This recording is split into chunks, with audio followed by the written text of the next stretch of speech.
Welcome to the Connoisseur Conversations with A. Lange und Söhne. My name is Carl Norton and I have the honor to host the upcoming 30 minutes where we will focus on iconic design. When value or meaning of design is understood, shared and mutually agreed by a group of people, it becomes iconic. The Eames chair, a Porsche 911, A. Lange und Söhne, Lange 1. They are examples of iconic designs we easily recognize. But what does make a design memorable? And how can design influence us and can set benchmarks for years and decades to come? This conversation shall try to answer questions like these, and I have the honor to welcome the CEO from A. Lange und Söhne, Wilhelm Schmidt, live here in the studio. Thanks, Carl. Hi, everybody. Hi, Philip. Hi, Alexander. And you just heard us, connected to us via video call. I welcome Philipp Rathgen, Managing Director at Classic Driver, connected to us from Hamburg, and Alexander Kraft, Chairman, CEO and owner of Sotheby's International Realty France in Monaco. Welcome, gentlemen. It's a great honor and pleasure to have you virtually here with us for this Connoisseur Conversation. Very happy to be here. Hello, everyone. Excellent. So, since you sit in this absolutely amazing room, I think it's a room, maybe it's even more than one room, Mr. Kraft. If you look at an interior, what sets apart an iconic design, let's say from a chair or from a mantelpiece, from just normal everyday design or non-icon? Right. Well, I think it's pretty much the same thing for everything, be it a piece of furniture, be it a watch, be it architecture, or even something as mundane as food. I think there are always three different things that influence an icon. The first of all, I think the very good things are always comparatively simple. I think we all have the same experience. Very often when we go about our business, people want to take us to very fancy dinners. And of course, you know, there are many marvelous experiences out there, but many times I try to explain to my hosts that I would really prefer a simple plate of pasta than another lobster that has been cooked to death in some laboratory. So I think the very best things, like an Eames chair, like a Lange one, or like a Porsche 911, is really that they are, in their main concept, comparatively simple. The second point is, I think things need to be original. Because otherwise, obviously, they're everyday things. So if you look at the Eames chair, it was influenced by an old baseball glove. If you look at the pasta I mentioned, for example, if you want to make it a little bit special, you add some truffle to it. So I think all the really iconic things have something really special, like the Lange one, which has a watch face that's truly unique in the entire watch world. And I think the third element is really the quality, and the quality especially in the details, because now especially these days there are so many things around, and you know, everybody tries to be special and make things special. But if you really go at the heart of things, you know, this is, I think, where the real quality is found. So if you look at a 911, if you have an old 911, you see how it's built, how after 50 or 60 years, you know, it's still as solid as ever. There you see the real quality. The Eames chair, you know, it only gets better with age because the leather wears, the wood wears. And of course, you know, the Lange is the same thing. You look at the movement, you look at the beautiful watch face, it only becomes better with age. And I think this is really what all great icons have in common. Right. I think it was Peter Ustinov who said, wine gets better with age. I get better with wine. So, but this is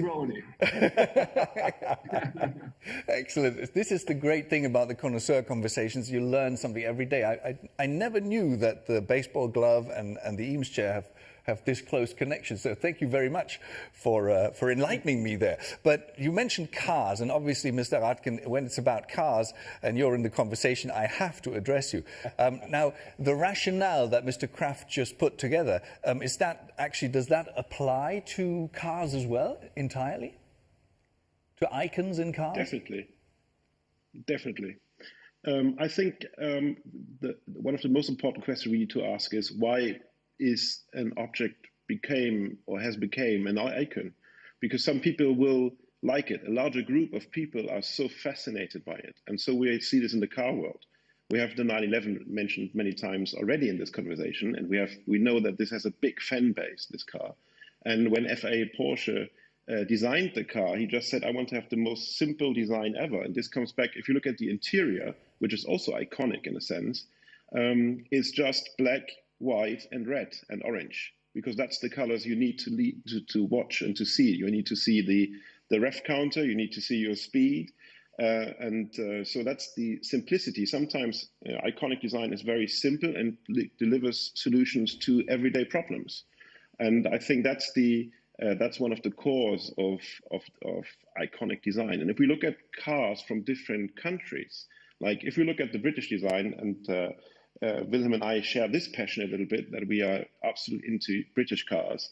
They are absolute non-perfect, but you love every little odd detail on this one. So every wrestle, every sound which is there, as long as they're running, you love them because they look so odd in a sense, and so with beautiful lines. Italian iconic design is super elegant. I think there's no one else who can teach us a lesson in iconic, streamlined, and elegant design, which is Italian. And the German ones, and I think that's very interesting, and I remember the first Connoisseurs Conversation where Wilhelm said, and that's truly right, we as Germans have a different concept of enjoying things. For us, it's very important that things are working on the first hand. And this describes also, you see this in a more radical design in German cars. So very lately, they started to become design objects like the 911. And so it does definitely everything that has been said so far in the conversation applies 100% to cars. Okay, and thank you very much. And I must admit, I'm quite relieved that you don't also have a picture standing in front of a beautiful 911, because I feel left out. I only have one with my cat car. But nevertheless, Mr. Schmidt, you have been surrounded by cars because that's part of your connoisseur life story. No, I'm the son of a car dealer. And yeah, and also that. And when you're, for example, at the Concorso d'Eleganza, there are lots of icons there. What sets them apart? Is there even, when you look at them, this moment you say, yes, that really is an icon, and where you say, well, that's also a beautiful car, but it hasn't got it all? Look, there is a connoisseur's choice, which may not be an icon, because I believe it's fair to say if you want to say you're an icon, you have to be known to a wider audience. You know, 3 men that like something which is unknown to the rest of the world doesn't make an icon. If you go to the Villa d'Este, to the Concours d'Elegance, there are cars that are hugely appealing to me, and probably only, people like Alexander and Philip would even know what that car is. And the wider society had, they look at it and they may like it or not, but they could not associate anything with it. And I think that's the difference between the Eames chair or a 911. You can ask every children on the planet, what is that car? And they will say that's a 911. I think that's the difference between what I would call a connoisseur's choice, right, and an icon. Oh, okay. So forgive me for being so blunt, but is an A. Lange & Söhne timepiece a connoisseur's choice, or is it an icon? I think we are somewhere in between. Right. And my biggest worry, and I share that a lot with my friends, is that we become too known. I know that sounds very stupid for a CEO running a watch company, but quite frankly, I think there is a thin line between you become so known, Right. but you're not a connoisseur's choice anymore. Okay. Because part of what we represent is actually that we are very known to people that understand fine watchmaking. It's almost like, that secret circle. But you're not known to Mr. Everybody. If I go with friends out in South Africa, right, and then I have these very expensive watches around my wrist, they always ask me, are you not afraid? And I said, you know what, if somebody comes around, he would rather knock you over for your Rolex than me for my Lange & Söhne, because he wouldn't know what it is. And there is also, so I don't know, and we would never say to ourselves, by the way, that we have any icon, because icon is not, that's not our choice. Right. And I would never use that in the context of our watches. Right. That's, people like Alexander or Philip, or you, that's fine, but you should never do that yourself, because you also not plan an icon. Right. So an icon is nothing you choose yourself, but it's chosen for you. Definitely. By the people who are in the know. Yes. And talking about people who are in the know, talking about followers and audience, if my research was correct, and I have it of the internet, and I know everything that's in the internet is correct, is that, Mr. Kraft, you have 237,000 Instagram followers, and you celebrate style with them and for them. So looking at how they react to some of the posts, do you always go for iconic styles, or do you go for very personal styles when you communicate your lifestyle to your followers? Well, the interesting thing is what you actually see on my post is actually my real life. So, I'm not sitting there and scratching my head and trying to come up with something that will entertain my followers. It is my real life, and I wouldn't claim for it to be iconic or for connoisseurs. It's just what I like, and it gives me pleasure to share certain aspects of my life with an audience that has hopefully the same taste and appreciates the same things. And it could be, the books you see here, or art, or watches, or cars. I think social media is really a great way to share this passion and to share a certain knowledge and appreciation of things. But as Willem rightly said, I think it's not my place to say if something is iconic or an icon. That's up for the followers to decide. I do my thing, and whoever doesn't like it can unfollow me. No hard feelings. And I just do what I do. You just do what you do, and you do it really well, because nobody decides to unfollow you. But the social media, or being present in the digital realm, Mr. Radkin, is that something that is absolutely mandatory for an icon, be it on automotive or a timepiece? I think so, definitely, for one reason, because, we have a big change. If you look back 20 years, 30 years ago, then icons were made by Vogue and other of these, Harper's Bazaar and others of these magazines. And this has completely switched. So the question I'm interested in is, do you think, and maybe I can throw it back to all of you, do you think that icons have lesser value at the moment because there's so many new things coming up which are easily called icons for different reasons? It's a good question, and because I'm a lazy moderator, I'm just going to use that question and bounce it over to Mr. Schmidt. Yeah, I don't think so, Philip. I always believe that it may take a little longer, but quality will always prevail. And even in days where you have too much information, people will find out what is really true, what is a marketing story, and what is no story. And I want to refer to Alexander, because I know Alexander. And if I look at his posts, I know that's the Alexander I know, because it's authentic. It's not sort of a gameplay. And I believe that's also important, because many companies, people today, they prevent or pretend to be something else. And I don't think that ever can become an icon, because it's not authentic. It will not last. It will break eventually. And therefore, I think, today's world may offer too many choices, too many different topics.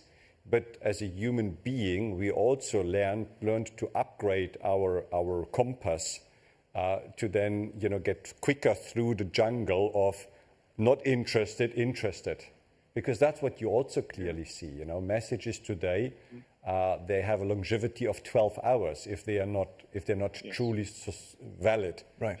The others stay longer. But So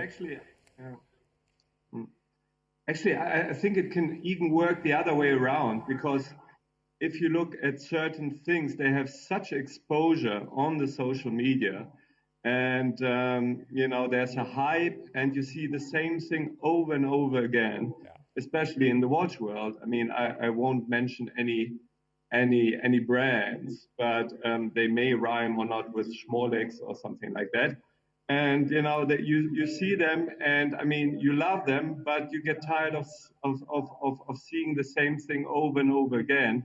And I think this is where Lange, for example, comes in. It is not an obvious choice for many people, but it is a connoisseur's choice. And at the same time, the social media allow people to discover this choice that isn't as obvious and learn more about it. And I think this is, for me, also what makes Lange so special, because you have some very iconic watches, for example, or watch brands that are known for their sporty watches. That's very fine. On the other hand, you have those very iconic brands that are known for their complications or for their restrained, dressy design. And for me, for example, Lange is a little bit the best of all worlds. You have the provenance, of course. You have a very unusual backstory, because, I mean, it's the only watch that doesn't come from the same Swiss Valley, but it comes from a region that's better known for beer and Weihnachtsstollen, which is very fine too. It has great heritage. I have a pocket watch from Lange. I have a Fliegeruhr from Lange.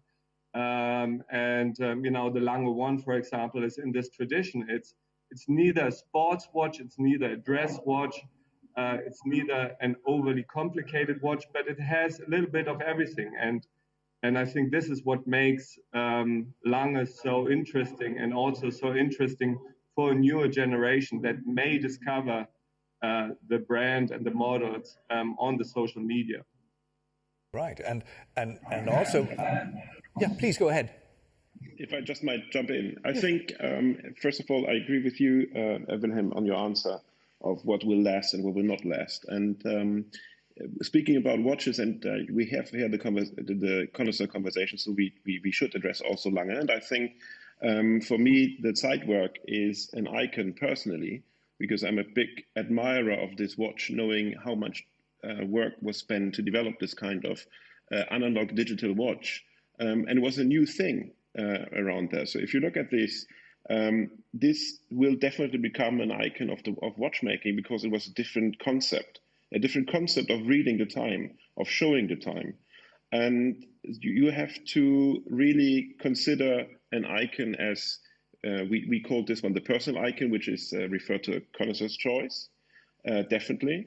But icon means also if something is around for a very long time. And may I refer to, because of the novelty on this one, or the news character, His Royal Highness Prince Philip is an icon, because he was around nearly 100 years, and everyone saw him on the side of the Queen. And therefore, this man, in terms, he was not the most stylish man, but everything he's done since his 20s, and he never changed. So very conservative, but still a style. And for me, it's an icon for this reason, in a sense. Also from his type of the modesty and the way he sees things, the support for nature, everything. So also persons can become an icon. And nowadays, this word icon is used very influential in a sense. And there we have to take care that we really focus on what icons are. You can have your personal choice, what's your personal icons, but we should not refer to a broader word of that, because it applies only to very rare things and people. Yeah, and also if you put together the different aspects that we've so far have amassed with regards to what defines an icon, you don't grow tired looking at it. It has to have some kind of originality. History is very important, authenticity. So it almost sounds like there is a formula to create one from scratch if you just have the right ingredients. Now, people who are a little more, let's say, not so friendly-minded towards the brand A. Lange und Söhne might say, well, yet they know that, and that's how they do it. And they intentionally do that just to create an icon that we can't copy or publish. Is that how it works? I don't think so. You know, I've never heard about a recipe how to create an icon, and you know, I like always, Philip and Alexander, you may agree on this one.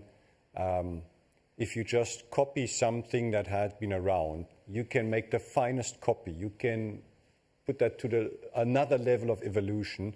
This will never become an icon because there has been something before that was similar. Right. A Porsche became an icon because, you know, only Germans could manage to put the engine behind the rear axle and still make it work. You know, I mean, if you think about from the physics, that's probably the most stupid location for an engine, but that formed and shaped the car, and that's why even today, you know, and we all know if we see it, you know, it killed people because, you know, you couldn't keep the corner and things like that. This is forming an icon because they do things never anybody else did before, and they do it very good and very successful. So that, you know, in today's world, to create something which has not been there before, right, is enormously different and challenging. And again, if it doesn't have the infinity beauty, that is possible. You know, if you see a sculpture from Michelangelo, you look at it and you marvel how that man made it. Right. And even, you know, these hundreds and hundreds of years ago, you see the craftsmanship that went into it and the eye for proportion and the beauty and so on. That is, for me, entire beauty. Right. The problem with beauty in today's world is it's usually not very sustainable. It's not longevity. You know, what is immediately beautiful is boring tomorrow and obsolete the day after. Right. So today you have to come up with something which has never been there, right, has a clear customer or user benefit, has to be sustainable. And again, even if I say that, that's not a briefing for anybody to come up with a great idea, because that's available everywhere. Though if and I had a bit of time earlier on, and I went through, you know, all the watches that have been launched this year. Right. And it's very difficult to find something which hasn't been there before. Okay. It is really, I think this year is the year of green. It's a very British colour. Yes, lots of green sports cars around. I think today you're the exception if you don't launch a watch with a green dial. Right now, but may I just jump into the Porsche thing? Sorry, because I think it's very, very, very important what Willem said.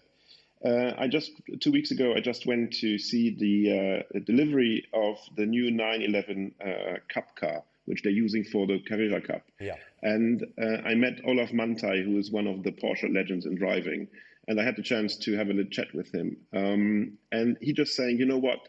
Exactly what Willem said. It's very stupid to put an engine in that position, but the German make it work. And that's the reason. If you're good at the Carrera Cup driving, you are perfectly fine to drive every other car, and you will be good at this because you know how to switch, you know how our car reacts, and so on. And I think this is also part of being an icon. An icon is not just a beautiful thing, it's not just an influential thing. It's something that really defines and changes the existing surroundings and the existing environment in a sense. Yeah. Then you have the good chance to become an icon. But as we also said, an icon is made by people and not by the creators. Right. And so building on that idea and remembering that CD Works launched a series together with you called Meet the Driver, I think. It's called. And I found Talk to the driver, yeah. Yeah, Talk to the Driver, exactly, sorry. And I found one episode where you meet one young lady driver and she has her, was it Rolls Royce? Yeah. And that also connects the watches to the cars very directly. And is that storytelling something that is necessary to uphold icons at the moment, to keep them refreshed in the global mind? Or is that just something that is just very enjoyable and that's why it's important to do that? Well, I would lie if I would not agree it's enjoyable, because these gentlemen at least know me and they know that I have a passion and a weak spot for all things vintage, right. Specifically if they drive. But, you know, it's an often raised question and very easy. You know, if you look at these cars, they're all handmade. Right. They have a huge story. They survive the odds of time. And even today, we look at them and we see how advanced they were at the time when they were launched. And that's why we look at them as objects. And, you know, some objects can drive gladly.